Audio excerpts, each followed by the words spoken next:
What does an average day look like for a lead developer? Optimally, you're going to start the day with a general stand-up meeting.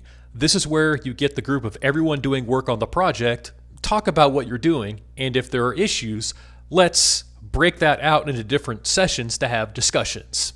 Then we want to start our primary activity, which is coding. Notice how the calendar is really structured around giving us the most time coding that we can possibly get. And also noting that while I'm trying to do that, I may in fact start getting lots of questions, which I'll either have to choose to answer or say, hey, I'll get back to you around 2 o'clock when I have more free time. Along with the focus of trying to have as much time coding as possible, after lunch, we're going to have a feature discussion or general team meetings. These can be about anything, whether we're talking about a new feature or there's something we need to discuss as a team. After that, we like to have code reviews. So other people are going to be working on code, and we get together as a group to review that and make sure that multiple sets of eyes agree with the approach. If I were a regular developer, after that, I would then get back to just pure coding. But being a lead developer, there's going to be some additional responsibilities when it comes to work definition.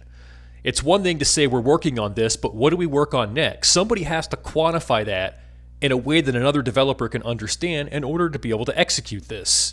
And finally, if there's enough time left at the end of the day, it's back to coding or more questions. But my calendar doesn't look like this. I'm in meetings all day. If you are in meetings all day, you are not a developer. Developers write code.